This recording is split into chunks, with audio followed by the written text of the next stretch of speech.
Hello everybody. Today we're going to be talking about reader expectations, and I should probably say when I say reader I just mean your audience. If you're doing like film or TV or YouTube videos or books or whatever you create, I'm just going to say reader to mean audience. In this context, is basically the same thing. Quick caveat, I have not seen everything in the world, and there's going to be counterexamples somewhere out there. So they exist. I can't catch all of them. These are just some of my personal observations. Let's just jump right in. So, readers have built their own expectations before they come to your work and while they are reading your work. There are some very basic expectations that are pretty much universal for all sorts of stories. Things like the grammar is going to be good enough that you can read it with little trouble. That there's going to be a beginning, a middle, and an end of the story. Things like that. That pretty much every story, like there are obviously a few exceptions depending on where you go for your story content, but as a general rule, pretty much everyone is going to at least try to follow that. We've also got some like more genre expectations. So if it's a romance, then there's going to be a couple who fall in love and get together. If it's an action adventure type story, there's going to be things like chases or fights or explosions or things that are big action sequence type things. And like every individual genre will have its own expectations of like what that genre is, and the reader is coming to your story because it fits within that genre. Each individual reader also has their own expectations as well. If they like see certain things within the story, then they're just like, oh, this is what's going to happen because I've seen this element somewhere before, and I know that whenever this element shows up, this is what it means. Like, for me, one of my personal expectations that I found is that any time in a story where a male character is described with broad shoulders, he is the love interest. There has to be some exception somewhere, but I cannot think of any. If they're broad-shouldered, they are the love interest. You also get some when readers of the work talk to each other about the work. Like, this could be like fandom discourse where they're just trying to speculate what's going to happen next. Those discussions build some expectations. Or even if it's just they accidentally hear a spoiler that's going to happen, then that's going to dramatically change how they're going to interact with that story when they have been spoiled for it, or if they've just heard so much hype for a story that they want to get as excited as that hype, but they may not necessarily get to that point just because they wanted to be so excited that they weren't as excited as they thought they could have been. And sometimes that just happens, and there's not really a ton that you can do. As a writer, you can kind of manage some of the basic expectations, like your genre expectations or the universal type ones. Reader to reader it's nigh on impossible to really write to a specific reader unless that reader is yourself, which you should be doing because you're the person who gets to read the story the most because you get to reread it while you are writing it. As a general rule, you should at least try to get some expectations going, and the biggest source of expectation is from the story itself. I feel like stories tend to be on a scale of whether things are very formulaic or very organic. And the more formulaic type stories, they tend to be like your cozy mystery or your crime dramas that are like, we find the bad guy and they are brought to justice by the end of the story, and there's some twists and turns along the way, but the generic formula doesn't really change from story to story within a series or whatever it is. And you also have more organic type stories where the story itself really comes from the world. These are harder to do because you have to do a lot a lot of creating the backstory of things and to establish like the interpersonal relationships or the magic system or the whatever it is. And you can also blend these two things on the scale to like be like very formulaic in nature, but have the characters develop very organically or something of that nature. And I should clarify that when I say that something is formulaic, I'm not saying it's bad. I'm absolutely not saying that a formulaic story is the same thing as a bad one. Like both organic and formulaic stories, it's all in the execution. A formulaic story can be wonderful and an organic story can be terrible, and vice versa. So you just have to be like aware of your craft and the types of things that you are promising your reader throughout. Like you have to be more careful with what kinds of things you are promising to your reader in a more organic type story, but you can still do both. One of the things that expectation is built on is this concept of surprise. It's kind of weird, like you expect to be surprised. When you subvert something, you are just setting something up and then you pay off differently than you implied that you would. So, like, the most classic version of this type of thing is a joke. You set up something and then you get to the punchline and it's funny because you didn't expect it to go quite that way, but it is what it is and you get a little bit of a laugh out of it. Or if you like a jump scare, you are expecting everything to just keep going along as it is, and then boo, and then you get a little bit of and you're scared for a bit, and then you can laugh it off later just because, oh, I guess you were scared.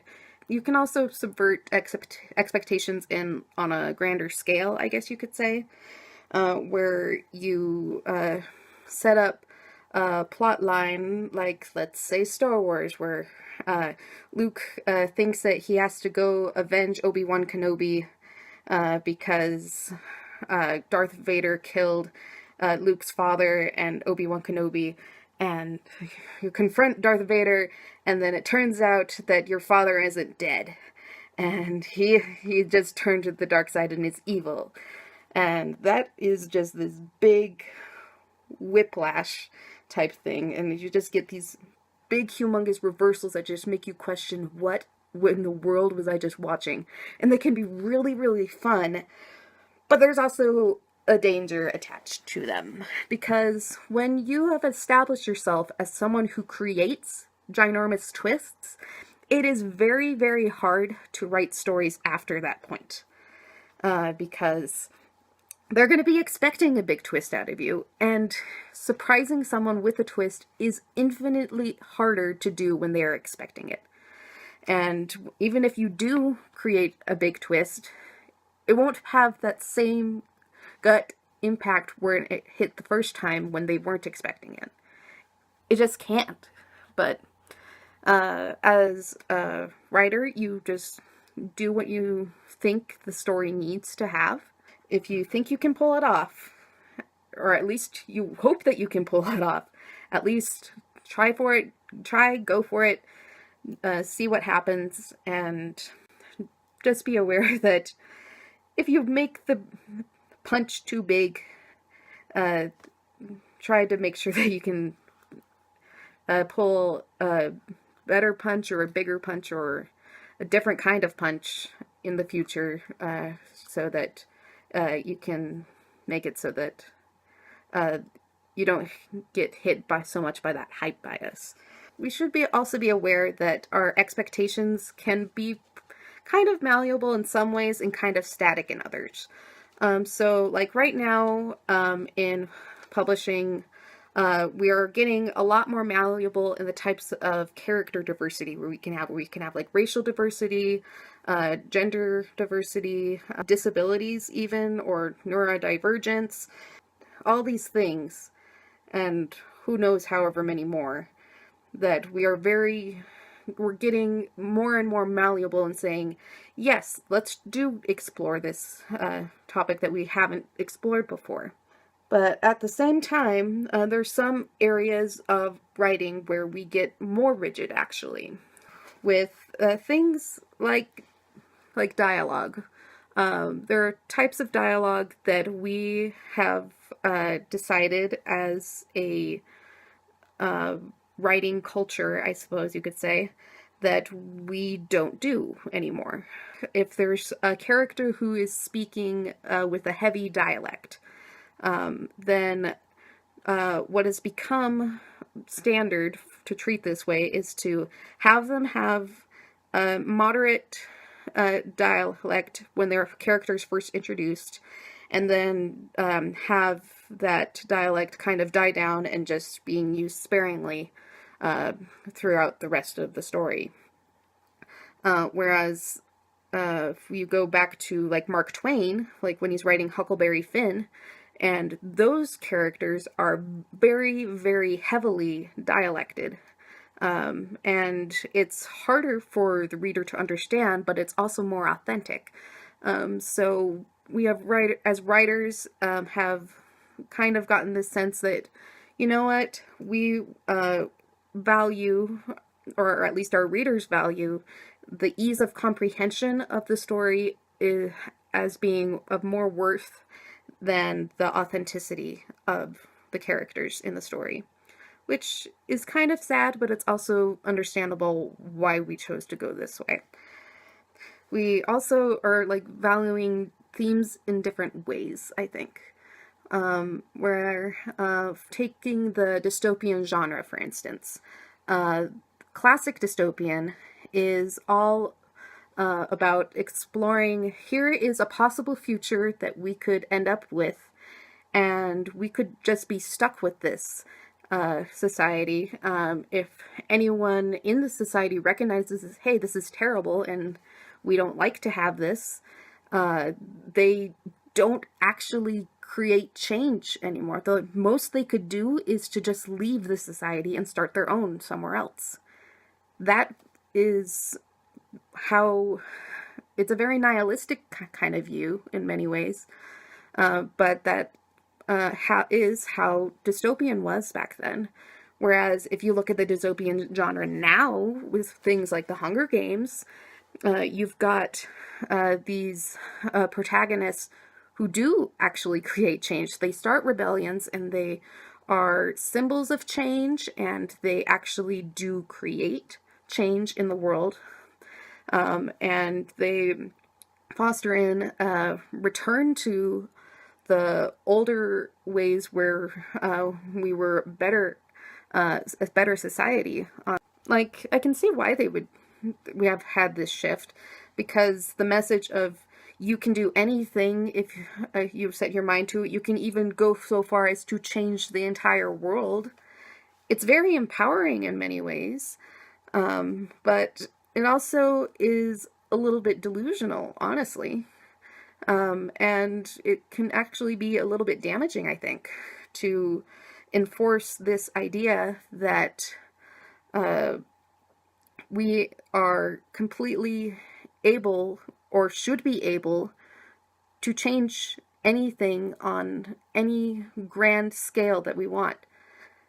Because I think when we see, or not everybody, but a lot of people, when they see all these protagonists that are able to be very charismatic, or very able to kick the other person's butt, or just very, very smart, or very clever, or what have you, they are epitomes of people who can create changes. And then when you compare that to yourself, do you actually think that you belong with them? And a lot of times that would be no. And we get this sense of imposter syndrome. Imposter syndrome is when you have this feeling that any of your accomplishments aren't actually worth anything. And if you're comparing yourself to the accomplishments of a fictional character, even if it's just on a subconscious level, because most people don't go, oh, I'm not like Luke Skywalker in real life. They don't think that consciously normally. But subconsciously, you do get that sense that I am not as much of worth as all these other juggernauts that I have been exposed to in my life. And it's really sad that we're trying to say, yes, you can, but at the same time, we're also in a way saying, no, you actually can't be as great as this person. Like when you succeed, you might get the sense, oh, my success isn't as great as some other people's successes. But you also get the sense that my failures shouldn't be happening like this, because they see these people that are able to rise up and do all the great things that they want to do. Yes, they might have a few failures on the way, but they still get to that big, humongous success at the end. Whereas in real life, that doesn't always happen. Or it happens on a very slower rate than you get when you're in a movie. And you just get this sense to yourself of, what is wrong with me? Why am I not as able as a character who is able to change the world, or even come from even worse circumstances and go on to great things? Why can't I, as this average person, go beyond myself? Stories, I love them. I love them. I love them. But they are also very, very bad at teaching readers certain things. Like, part of the reason why we try to create such great epic things is because the reader always has the luxury of abandoning the story. If they ever run into something that they don't like, they can just say, I don't like this book, I'm going to move on, I'm going to read something else. There is a bajillion other things that I can do with my life right now. And we're encouraged to just grab those readers by the eyeballs in any way they can and never let go until the last page. And so we don't really get to give them experiences that they would find less than enthralling, I guess. Like, for instance, readers hate having a lack of progress in books. Like, if the protagonist is in a rut somewhere, or just doing things that are kind of boring, the reader also will just get so bored and just want to throw the book at the wall, to just be like, come on, let's get on with it. Because the reader knows that the characters have more to do. There's more pages in this book, and they know that there's going to be some good stuff to come. So, but the characters in the book do need to struggle with not progressing, though. Because, like, for instance, in the last book of the Harry Potter series, when Harry, Ron, and Hermione are off camping in the middle of nowhere, trying to stay alive and try to figure out a plan, how are we going to get rid of Voldemort? And a lot of people hated the camping scenes. I personally thought it was a good thing, just because it showed, hey, these guys, they do not have all the things that they need right now. And it's okay for them to not know what they're doing yet. They are trying and to figure things out, but not everything falls straight into their lap all the time, and they need to accept that. So, and of course later on, a bunch of things do start falling into their laps once the climax starts going. But still, I think having a sense of boredom can be valuable, but the reader tends to not see it quite that way, just because they know something else is coming, even if the character doesn't. Another thing that's not just boredom type things, but just a low stakes environment is something that stories tend to stay very far away from. They want high stakes, high tension, just try to get me emotionally invested in this story. And in real life, having low stakes environments is very important to allow you to just uh, analyze things and to decide what do I want to do with my life, and then even more than that, to actually go and do things in a low stakes environment. Being vulnerable, if you're going to be vulnerable, you probably want to do it when there's low stakes involved. And in a book, that's not going to happen because they always want high stakes. So, like, if let's say character A wants to tell character B some deep, dark secret. In a story, if the character A goes up to character B and is about to tell them such big, dark secret, one of three things is going to happen. One, they're going to chicken out. Two, the confession is going to get interrupted and they won't be able to do it at that point. Or there's going to be a big, humongous misunderstanding where the whatever was going to be communicated isn't quite communicated as they were supposed to do. And it just introduces more drama or pushing the moment when it does happen further into the future.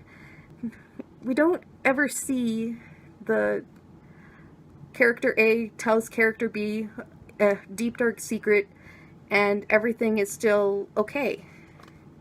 And I feel like we should get more reassurances that, yeah, that is okay to go into low stakes. We should be okay to go into a low stakes environment and to be vulnerable there. Because we get the sense in stories that you should procrastinate those things. Not only can you procrastinate those things, you should procrastinate those things.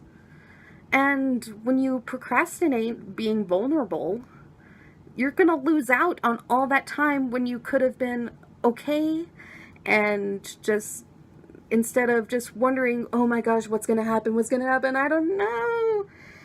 When we learn from stories to treat things like we do and how characters do, we treat it like circumstance is the only thing that compels us to do a difficult thing.